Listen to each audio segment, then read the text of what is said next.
Library of Congress in 2006 and was awarded an academic writing residency at the Rockefeller Foundation at the Bellagio Center in Italy in 2017. His publications include The Distant Shores of Freedom, Vietnamese American Memoirs and Fiction, published by Bloomsbury in 2019, Reconsidering English Studies in Indian Higher Education, published by Routledge in 2015, and Memories of a Lost War, American Poetic Responses to the Vietnam War, Clarendon and Oxford University Press, 2001.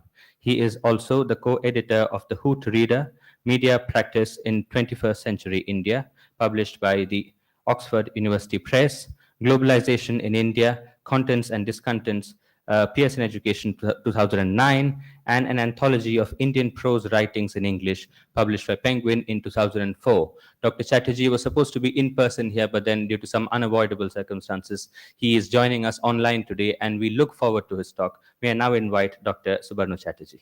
Please, sir. Thank you. Thank you for your kind introduction, and my apologies for not being able to join you in person. I hope this is not a substitute for being in person, but this is, under the circumstances, this is the best I could do. So, without further ado, let me begin. Reading these essays written by Indian writers in English, I am struck by the range of subjects dealt with, from the history and ideas of the novel in India, to the problematics of humor, to the imagining of homelands. Think of the title of Salman Rushdie's first collection of essays, to relationships between India and the world, India and its others.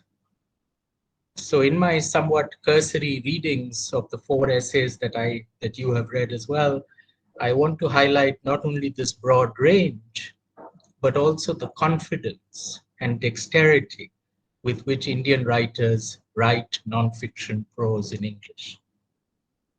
Fiction gets the lion's share of popular and critical attention, but as you know, novelists, poets, translators can also be brilliant essayists. So I want to focus on the ways in which A.K. Ramanujan, Amitav Ghosh, V.S. Naipaul, and Manjula Padmanabhan mold the form of the essay to make diverse arguments, and how they reflect on ideas of Indianness, on the specificities of the English language, and on the relations between Indic and Western modes of knowledge and thinking. I also want to focus, and this is of course part of the exercise I'm sure that you're doing in the workshop, on acts of reading, so that the essayists that we are reading are themselves reading poems, novels, cultures, interconnections between and across cultures. But before I go on to looking at the essays, I want to briefly touch upon some old arguments that you are already familiar with about the place of Indian writing in English. And here I want to cite my co-editor of that anthology of Indian prose writings in English, Gautam Chakravarti, who reiterated some of these arguments that you are familiar with. You know, of course, that nativist critics are still telling us that the literary use of English in India is inauthentic. And the reasons you know as well. It is the language of power and privilege. Authors who write in English and those for whom they write are rootless, they are English educated, urban elite, they are angling for recognition in the West. Such writing lacks credibility that literature written in the mother tongue has. So Indian writing in English is the proof that they have chosen not to decolonize their minds. Now, Chakravarti says that these charges are both true and untrue. And of course, there is a whiff of ethnocentrism and xenophobia. English is still a language of social aspiration and power.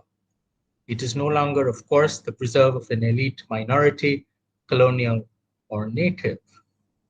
If we have sold out, this is part of the argument that Chakravarti makes, if we have sold out, we have also bought in, making English our own from the time, at least, that Raja Ram Mohan Roy wrote to William Bentinck, the Governor General of British India, demanding English education for Indians for their own good. Just one other point about the place of English. Now, part of the nativist grouse, again, as you know, against Indian writing in English, is that if earlier it was the practice of the westernized elite minority, the present boom is linked to the expansion of Middle India in the last 30 plus years.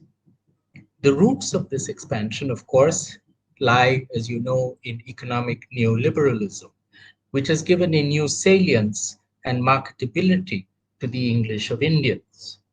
While the arrival of Western television, media networks, social media during this period has altered in some fundamental ways our desires, tastes, cultures, and the technologies of everyday life. So the large number of Indian writings, Indian writers in English, particularly novelists, Chakravarti argues, is not a literary miracle, but an aspect of a deeper enchantment, which, and here I quote, propels droves of city housewives to learn spoken English in the afternoon and make apple pies in the evening, and their teenage children to express love and longing through the beats of an American popular music and their rage or angst in white trash slang. So this is a context, of course, as I said earlier, you are very familiar with, but I just thought I'd repeat this, because we will see how far removed in some ways, particularly the essays of Ramanujan, Naipaul, and Padmanabhan are from these ideations of the place of English. So let me now just take you through very quickly, as I said, the readings. The first, Ramanujan, how do we read? And the purpose, of course, is to how do we read the Indian essay in English? Now, Ramanujan, as you know, combines the insights of the American anthropologist Robert Redfield on little and great traditions. And he combines this with modern linguistic theory. He also has, of course, a deep knowledge of Indian languages and texts. And Ramanujan held, and this becomes evident when we look at the essay, he held that context sensitivity and reflexivity were the two principles of Indian cultural traditions, a view that he developed in essays such as Dharma and Is There an Indian Way of Thinking? Now, he starts off, as you remember, with that almost syllogistic set of questions. Is there an Indian way of thinking?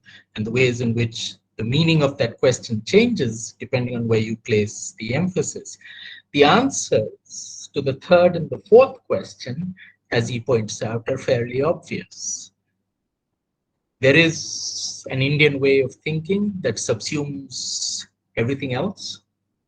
Indian thinking is superior to all because that is the nature of Indian thinking, or Indians don't think at all. Indians don't have any rationality, they don't have any science, and so on and so forth. These are broad arguments that Ramanujan himself says are part of the construction of the East, that is India, beyond rationality, outside of rationality, if you will. And he gives us this wonderful example of his father. You remember his father is a mathematician, he's an astronomer. He's also a Sanskrit scholar and an astrologer. Now, within a Western framework, this would be seen as inconsistent. How can an astronomer also be an astrologer? And then, in a way, what Ramanujan is doing here is unpacking this idea of consistency and inconsistency. And he does this through various texts. One of them, as you recall, of course, is Manu. And Manu's iterations, he says, do not recognize, and here I'm quoting from the essay, a universal human nature from which one can deduce ethical decrees, like man shall not kill or man shall not tell an untruth. So the truth-telling then, in this conception, is not an unconditional imperative. And Ramanujan, again, as you recall, makes this distinction between Indic thought and Western thought, particularly, say, somebody like Kant. So there is a kind of particularism he is arguing in Indian thought. Moral judgments within this particularism are not universalized. And therefore, he writes, again, I quote, in cultures like India's, the context-sensitive kind of rule is the preferred formulation. The ways in which the context determines ethical imperatives, meaningfulness, one's own position in the world, and so on. And a little later, he expands on this when he writes, there is not much left of an absolute or common, sadharan dharma, which in the texts, which the texts speak of, if at all, as a last and not as a first resort.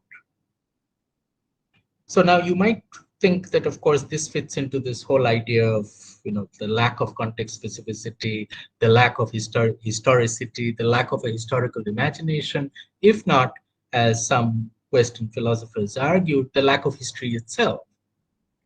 But that is not what Ramanujan is saying. And he pushes back against that. And he makes it very clear when he writes, texts may be historically dateless, anonymous, but their context, uses, efficacies are explicit. So there's a seeming contradiction here, right? And how do we think about this contradiction? One of the ways in which Ramanujan thinks about this is to make, again, a distinction between unity, excuse me, between unity and coherence. And he says, again, he writes, I quote, not unity in the Aristotelian sense, but coherence seems to be the end. So for those who, historians and critics who argued that Indian texts have no coherence at all, they have no logic, Indian thinking is illogical, Ramanujan's answer is that they are not illogical. They do have coherence. They are not, as he points out, loose leaf files, ragbag encyclopedias.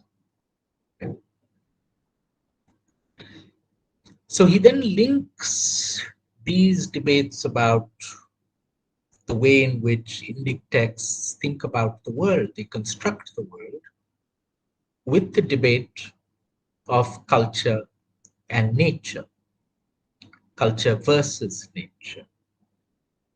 And here, of course, he brings to bear his deep knowledge of Tamil literature. And he gives us some examples, which I won't go into here, but just one quotation where he says that there is another alternative to a culture versus nature view. In the Tamil poems, culture is enclosed in nature. Nature is reworked in culture so that we cannot tell the difference. We have a nature-culture continuum that cancels the terms, confuses them, even if we begin with them. So again, this stark differentiality between nature and culture, between logic and illogic, between consistency and inconsistency, is something that Ramanujan problematizes. And he links this, of course, in the next set of arguments with the notion of time, the seeming timelessness of Indic culture. Because one of the standard stereotypes of Indic culture, as you know, is its timelessness. because of course it is outside history. If you are outside history, then the specificities of time don't seem to matter so much. And yet, as Ramanujan points out,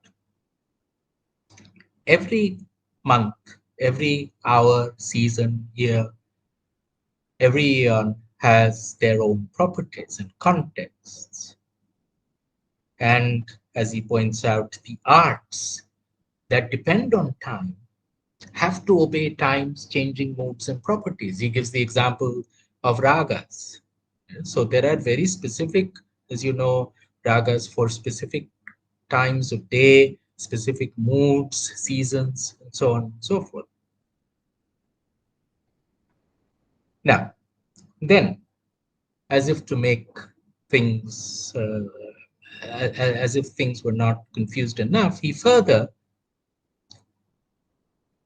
complicates this idea of context and context free. Yeah? Remember the earlier argument where he says that particularism is not something that, particularism is something that is important and moral judgments are not universalized. But then he says that there are modes of Indian thinking where we find the desire for context in context-free societies, and to be free of context against what he calls a background of inexorable contextuality. And he gives us various examples of this. Rasa theory, for instance, moksha, the idea of moksha, the bhakti movement, the bhakti writers and thinkers. In fact, he says, again I quote, bhakti denies the very need for context. So, I've given you, as I said, as I will with the rest of the essays, very cursory reading, but what do these readings tell us? Or what do they tell me? Ramanujan begins, as you noticed, with what seems like a rhetorical question. Is there an Indian way of thinking? He provides us not the usual answers. Usual answers, as you know, Indian thinking is superior to all. We are the fountainhead of all philosophy and thought and knowledge. Or that Indians, just to repeat, are non-thinking, non-rational beings. Now, a careful reading of the text reveals that the arguments are dense, yet it is accessible. And through dense, accessible, textual specificity and analysis, he shows us the particularities of context-specific biases in Indian modes of thinking about the self and the world, excuse me, the self in the world. So the purpose here, quite obviously, is not to revert to nativist biases, but to unpick, to unravel the beauties residing in contraries. Thus, what might seem to be inconsistency is, when examined carefully, a way of dealing with the world that is both systematic and logical. That idea of coherence. Yeah? Ramanujan's father as a kind of embodiment of that coherence. You would have noticed, I am sure also, Ramanujan's comfortable, incisive interweaving of Western and Indic knowledge systems. Not in terms of the binaries of the superior and the inferior, but a dialogic response. A dialogic response rooted in varied intellectual traditions. Needless to add, of course, this is a point I will make with all the four authors. The prose is clear, precise, light of touch, confident, expounding Indian modes of thinking in a language that has been made one's own.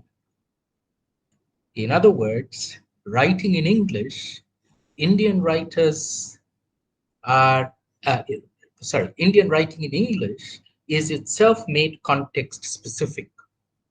When Ramanujan delves into the Ramayana, the Mahabharata, Manu, Tamil poetry, and various other contexts, and the essay form itself allowing for that economy and precision. Now, he's also emphasizing, despite the "an" in the title, is there an Indian way of thinking? He is emphasizing not one way of thinking, but a constellation of context-determined thinking. But these pluralities, as you noticed, are rooted in geography, time, biology, jati. So again, that very precise movement between the context and the context-free. A move not just to repeat, a move not towards unity, but towards coherence. So this is, at least to my mind, a wonderful essay thinking about what it means, not just to write in English, but what is this whole idea of an Indian way of thinking. There is only one issue that I have with him, with this essay, sorry. You remember he quotes Eliot's references to the pronouncements of Prajapati with seeming approbation from the wasteland.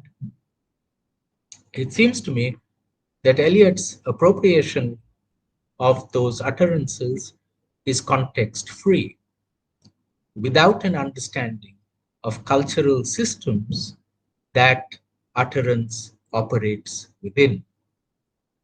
So Eliot, in other words, is appropriating. In other words, not only is he appropriating, but what you see here is the mind of Europe reaching out for spiritual succor to the unchanging East. And this, of course, as you know, is not a new idea. Modernism, European modernism, merely following on the in the footsteps of people like Hegel, the idea of the unchanging East. Okay, let me quickly now move on to Amitav Ghosh's essay, which again begins in the personal. Okay? So Ramanujan begins with the example of his father. Here, Ghosh begins with the bookcases in one of his uncle's homes. And like Ramanujan, the touch is light, there is irony, and just one or two descriptions, which, one description, which I think is delightful. He says, they, that is the bookcases, let the visitor know that this was a house in which books were valued. In other words, that we were cultivated people. This is always important in Calcutta, for Calcutta is an oddly bookish city. Okay? So this whole idea of intellectualism with which Calcutta values itself. But from that, he's going to move to the value of the printed word, because the bookcases, as you remember, are there as a showpiece. Everything, as uncle moves out, everything changes, but the books must remain there. And the cousins, Ghosh writes, were teaching me, again I'm quoting, a lesson that was important on its own terms. They were teaching me to value the printed word. They were teaching me to value the printed word. Would anyone who had not learned these lessons well be foolhardy enough to imagine that a living could be made from words? Now, the irony, of course, is obvious. They don't read the books. Nobody there reads the books, except his uncle, of course, that one uncle who's very well read. But the printed word has a kind of totemic value. Okay? So the power of the printed word, as I was saying, has a kind of totemic value.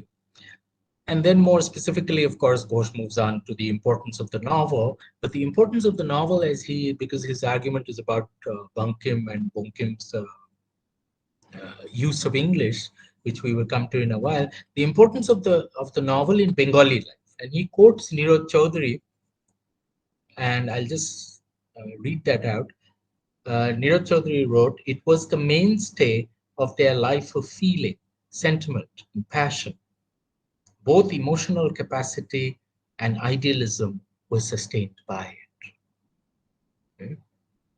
So this idea of the life of feeling, sentiment, and passion, emotional capacity, and idealism within the Bangla novel reminds me, of course, in a different context, what Professor A.N. Cole argues about the English novel. The English novel and its emphasis on the representation of particular kinds of interiority. This is, I think, the kind of interiority that Nirad Chaudhary and Ghosh after him are also thinking about when they think about the novel, the importance of the novel in Bengali life, in Bengali culture.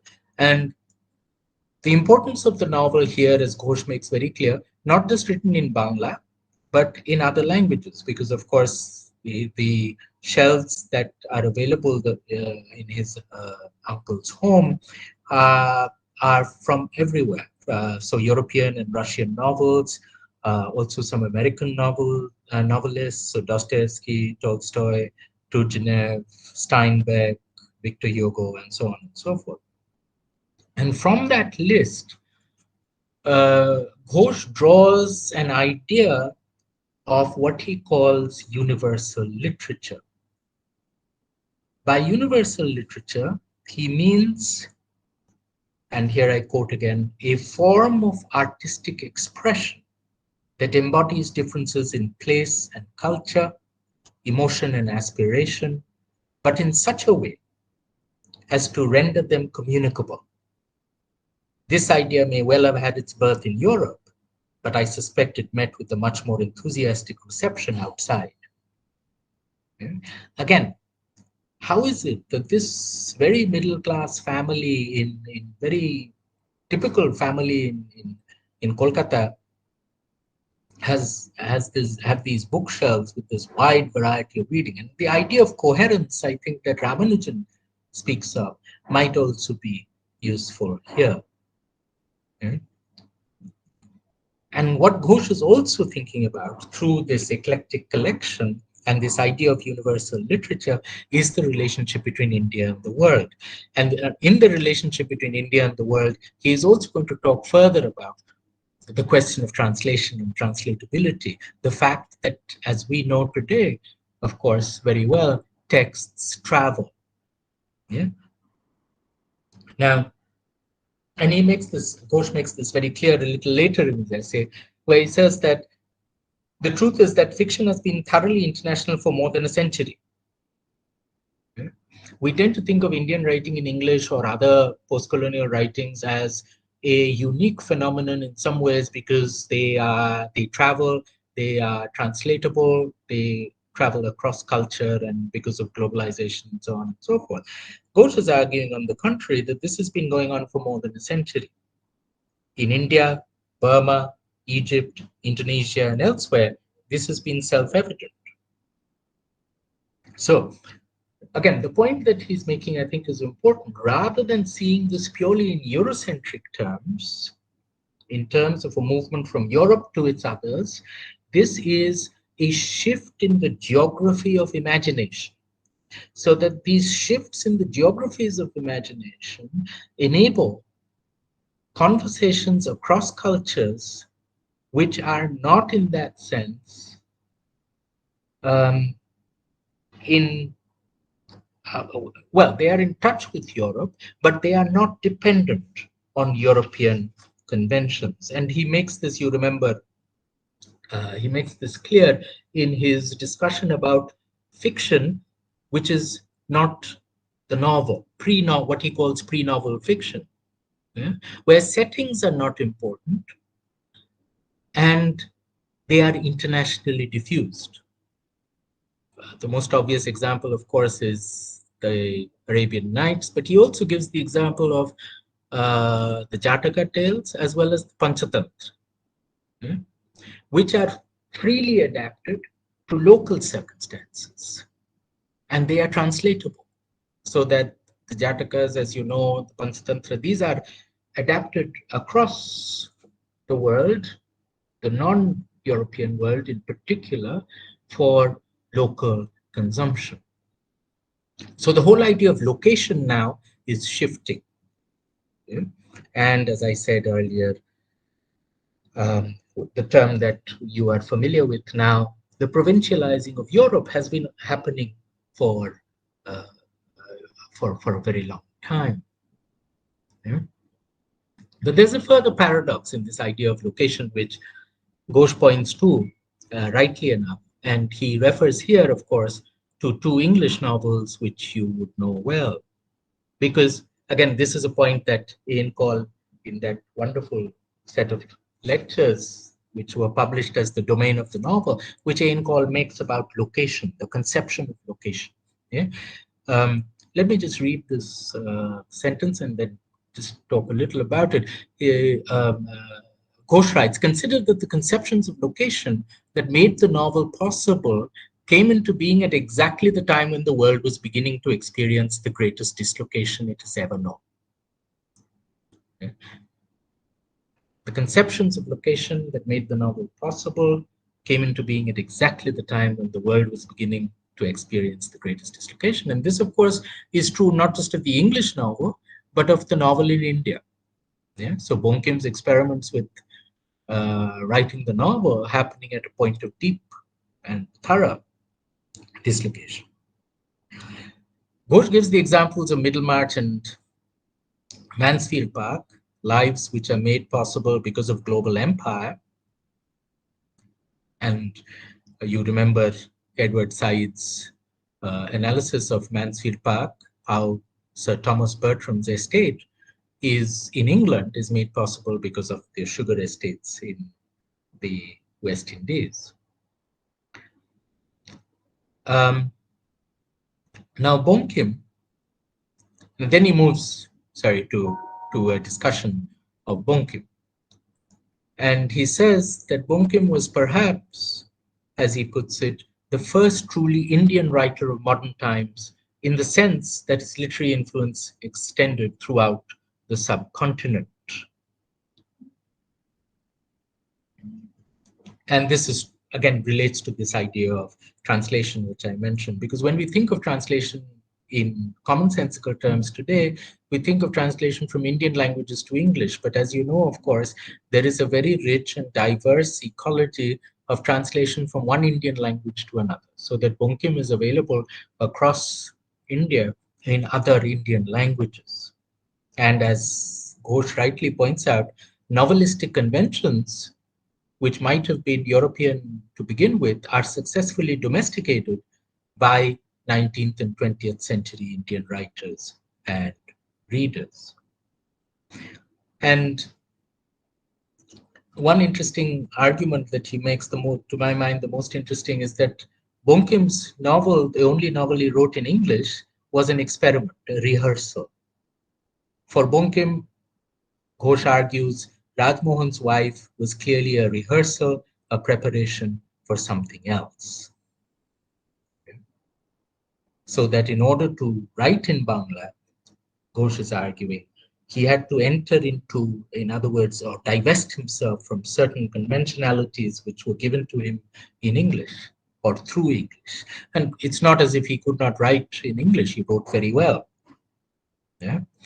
But in that exchange with Mr. Hasty, for instance, who had condemned Hindu idolatry, etc., he highlights the provincialism of European thought, not the other way around. Okay, so like Ramanujan, as I've tried to indicate, Ghosh combines the personal, the scholarly, the literary, and he does it with effortless ease. Again, the form of the essay is molded to speak of myriad concerns. the four cultivated cultures of Calcutta, cosmopolitan reading and intellectual habits, the value of rootedness in one's culture, whether that is Sanskritic or Bengali, and yet felicity with English and its imaginaries. Interesting thesis, of course, as I said, is that for Bonkim, English was a means of testing, as Ghosh puts it, a certain form of address before trying it out in Bengali.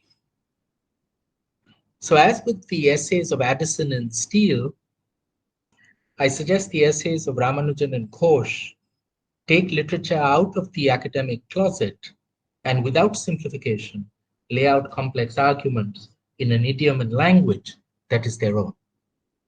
They provide, as Ghosh writes in another context, patterns of reflection.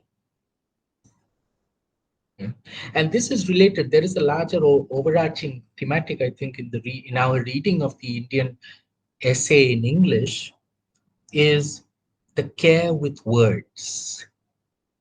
And again, I'm quoting from another essay by Ghosh, where he says, it is only appropriate that those who deal in words should pay scrupulous attention to what they say. Scrupulous attention to what they say. So clarity, thoughtfulness, the ability to live in contraries, the refusal to fall into easy binaries, and above all, this scrupulous attention to what is said.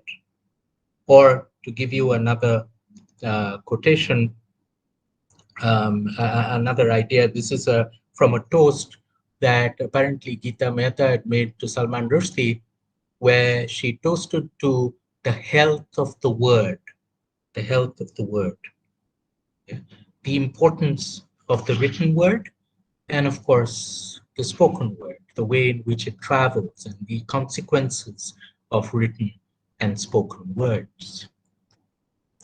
Right. Let me move to the third reading, which I had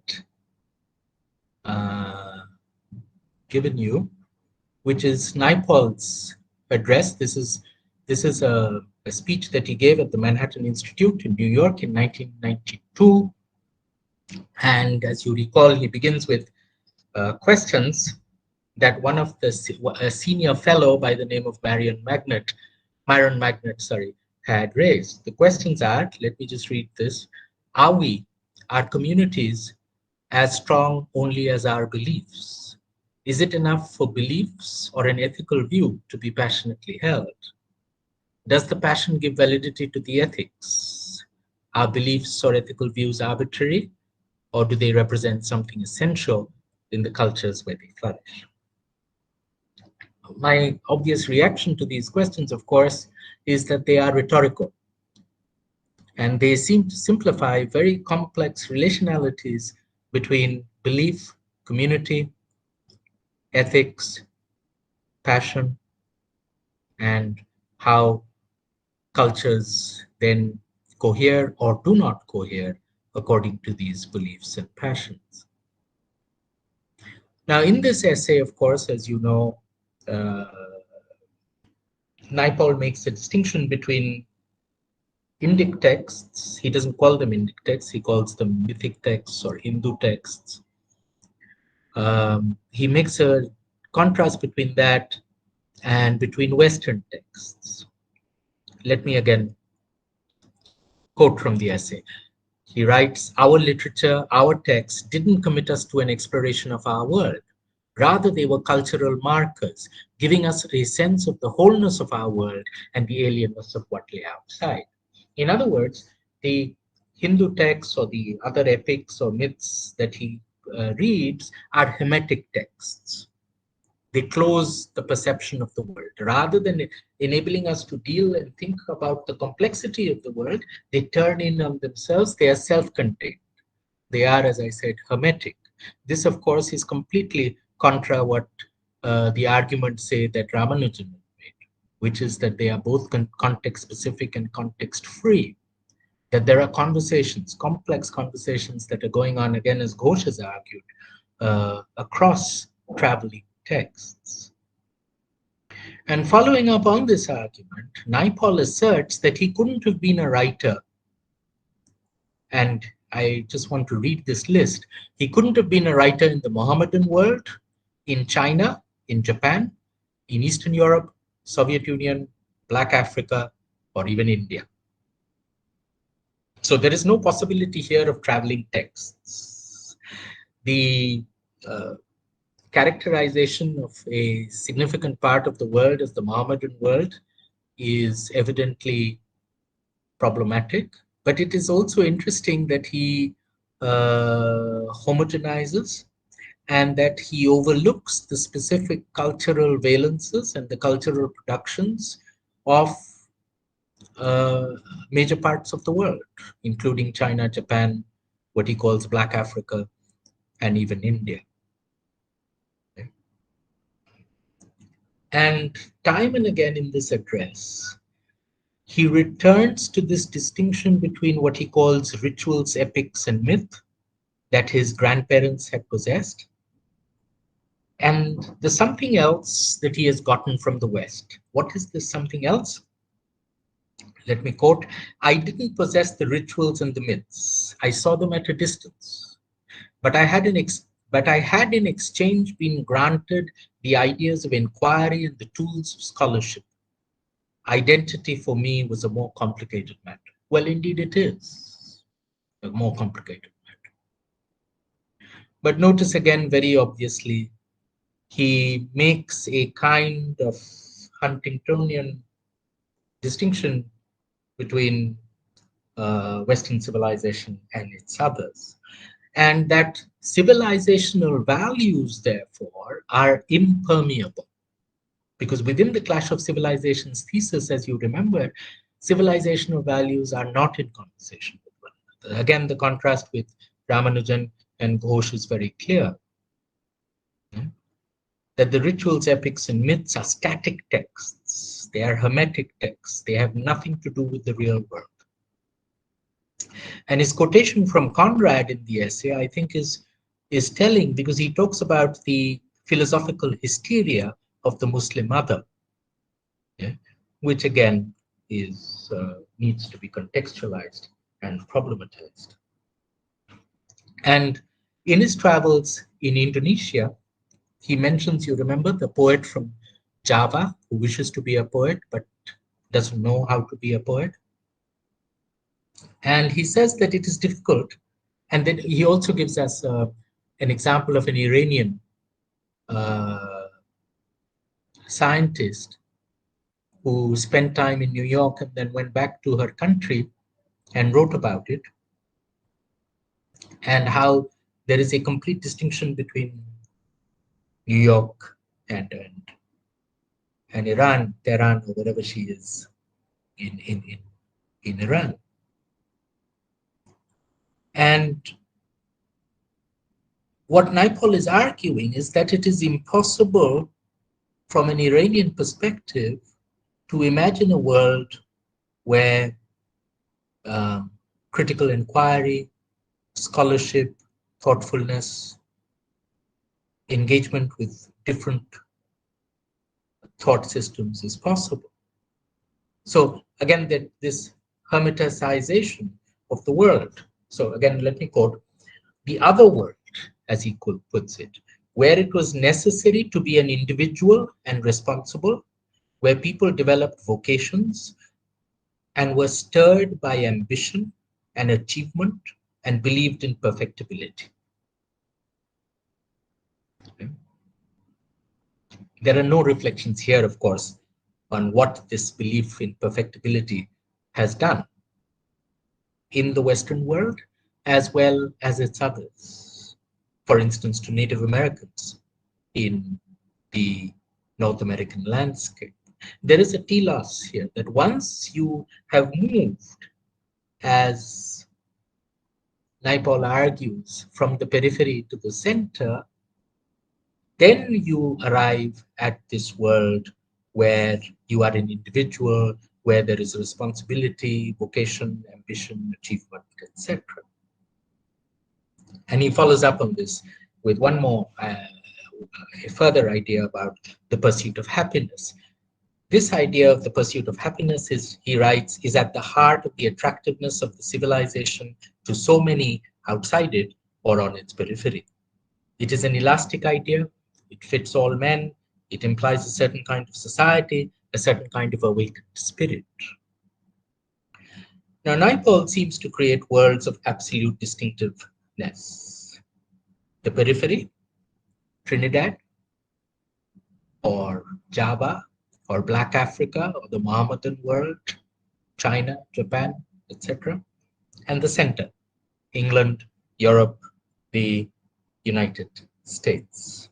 So the potentially valuable questions raised at the beginning by the senior fellow atrophy in Naipaul's formulation into absolutist distinctions.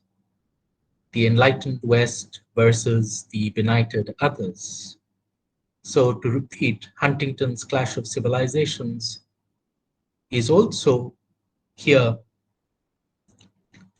tied up with a kind of end of history triumphalism. Now, the reading that I have given, as you know, is taken from a book of essays, a collection of essays called The Writer and the World. And I think that is ironic and also reflective of Naipaul's positions. Because Naipaul's travels in diverse lands only reinforce a preconceived frame of darkness versus light, of constriction versus openness, of constriction versus possibility, freedom, ambition, and so on. In his essay, as you noticed, 3 centuries of European expansionism and colonial violence are seen only as a racial tint. That's his phrase. His personal experience of racism, of what he calls that pain, is testimony, as he puts it, to the last days of that kind of racialism, as if a post-racial world exists now that somebody like Naipaul is writing from the center. The American idea of the pursuit of happiness you are familiar with. It has been a beacon of possibility to generations of immigrants. However, quite obviously, Naipaul ignores what many American writers and thinkers have stressed, that the pursuit of happiness came at the cost of Native Americans, of Africans enslaved for more than 200 years, and of the problematics and depredations of settler colonialism. US interventions in the Philippines, Cuba, Vietnam, Central and South America further complicate this telos of inevitable happiness. So, if Ramanujan and Ghosh, in different ways, are attempting to move beyond the rigid binaries of the West and the East and its others, to think with and beyond contradictions, to establish incisive, insightful connections between and across worlds, Naipaul sees divisions which are insurmountable barriers, except in terms of movement from the periphery to the center. Again, the question of immigrants and refugees is a fraught one. Problematics of the flows of people across the world, whether in terms of labor or in terms of immigration or refugees. Again, very complex and complicated. Borders are not as permeable as Naipaul seems to think. And none of that, I think, figures in this essay. The writing, however, is wonderful. The writing is confident, it is magisterial, but the ends seem to be quite different. There is also here no irony, and the touch, the tone, the tonality, as I said, is not light. It is prophetic. It is entirely serious. It is consumed by self-evident truths. And to make an obvious point, having made the transition from the periphery to the center, Naipaul becomes the native informant. I want to end my comments on Naipaul's essay just with a comment that Ghosh makes on one of Naipaul's lesser known novels. The novel is Mr. Stone and the Knight's Companion. It is a novel set entirely in England, and it is, as Ghosh points out, a tender, compassionate novel. And Ghosh argues, he speculates, that this is because Naipaul is always at his most compassionate when he writes about white people. Naipaul is always at his most compassionate when he writes about white people. Okay, time is short. Let me just quickly take you through some of the points that Padmanabhan makes. Dancing with Demons. Again, some points that are fairly obvious. The relationship between laughter and mortality, the inevitability of death, which makes us laugh, of course. And then, of course, she's coming at this from, she's coming at writing from a different perspective. She's coming at it from the perspective of a political cartoonist, a graphic artist. Okay? And as she writes, our profession requires us to live with the demon of mortality chained to our drawing boards. Okay? But she also mentions, and here I am reminded of the materiality of Indian culture, the materiality of Indian thinking that Ramanujan writes about. That so much of humor, again, as you know, is located in the body.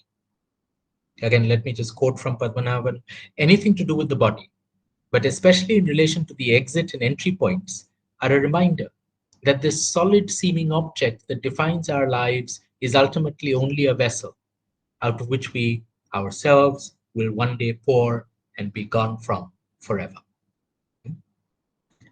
The relationship between humor and the body, you know, going back to Freud's theories of laughter, most obviously in Jokes and the Unconscious, the obvious example of the banana peel, the man falling on the banana peel and why we find it so funny. Also reminding us, I think, reminding me at least of Jonathan Swift and scatology, yeah? The body as inherently comic, and made even more so because we imbue it with so much dignity, with so much seriousness. Part of humor, of course, as Padmanabhan points out, deals with social taboos, whether political, religious, or bodily, yeah? And the ways in which it is the job of the cartoonist, the humorist, the comic, of any kind of form, in any kind of form, to poke holes in them. But of course, cultures, as Padmanabhan points out, do not share the same ideals or freedoms. So humor, while it is a weapon, she suggests it must be used with caution. What she calls the need to respect and know the boundaries of demons. The awakening of demons as a result of making fun of something which a culture does not entirely find funny. So essentially, very simply, she's writing about the value and the problematics of laughter. Humor, as we know, is a powerful and tricky business. The need to laugh at oneself, where cultures and individuals lose that ability to laugh at themselves. And following from that, a question, which is, I think, important, as important in 2008 when she gave this talk as it is today, what does it mean to be humorless, especially as a society? So very quickly, to just conclude this cursory summation, as I said, Ramanujan, Ghosh, Padmanabhan, their writing is marked by irony, by self-deflation, by lightness. The story, for instance, of Ghosh's serious uncle reading film magazines, the star who had a lice infestation, and so on and so forth. So a constant sense of the lightness and the precarity, if you will, of existence. I have attempted in a very inadequate way to convey the range of essays written by Indian writers in English. Of course, the selection that I have given you is limited, but I hope it shows how diverse, how intellectually sharp, and linguistically adept the essay in Indian writing in English is, and thereby to indicate that Indian writing in English is not just fiction or even poetry. Thank you. Thank you so much, Professor Chatterjee, for that fascinating lecture. We have time for, would you be open to taking questions, Professor Chatterjee? Yes, absolutely. Questions, We have time disagreements. for two questions because we are running slightly short on time. Two quick questions. You can come prepared with your questions for the interactive session with Professor Chatterjee. But right now we have time for two quick questions. We can take Hilal Ashraf's question, which is online. I'll read it out for Professor Chatterjee. He says, Bill Ashcroft, in his essay Towards Postcolonial Aesthetics, talks about the detestation of postcolonial theory towards universalism and aesthetics from which it ensues, whereas Ghosh talks about the universal literature and domestication of the novel by Indian writers. How does a reader understand these opposing ideas, if they are? And if not, is there a possibility of ambivalence between the two that doesn't discredit the aesthetics of Indian English novel? Yes, that's a good question. I think there is indeed a possibility of ambivalence. Indeed, there is an ambivalence. It is in those contraries that the best writing in Indian writing in English exists, and that I think is what Ghosh is pointing to. Yeah. So rather than discrediting the aesthetics of Indian English, the Indian English novel or Indian English writing, I want to move away just from the novel. Yeah. It is reorienting our idea of Indian writing in English. Yeah. So postcolonial theory, indeed, as Hilal Ashraf points out, might be concerned about the problematics of universalism, and justly so.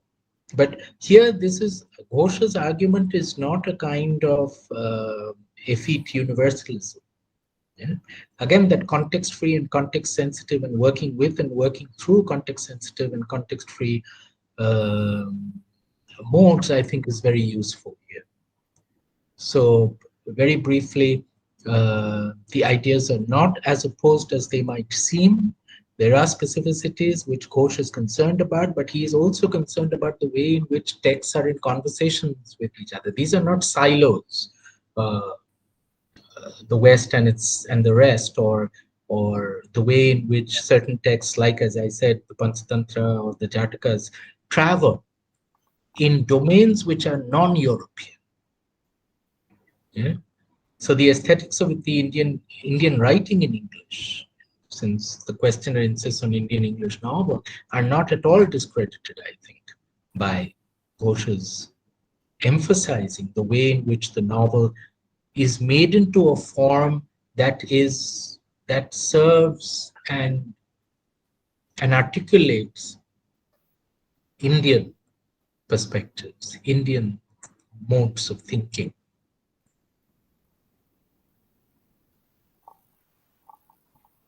I don't know if that answers the question, but that's my immediate response. That's it for the moment, Professor Chatterjee. Thank you so much for that fascinating lecture, for that very detailed survey of four important authors of Indian writing in English. And we'll definitely join you for the for the workshop component as well as for the interactive sessions. I'm sure our participants will have more questions in those sessions. So thank you so much, Professor Chatterjee. Thank you. Thank you.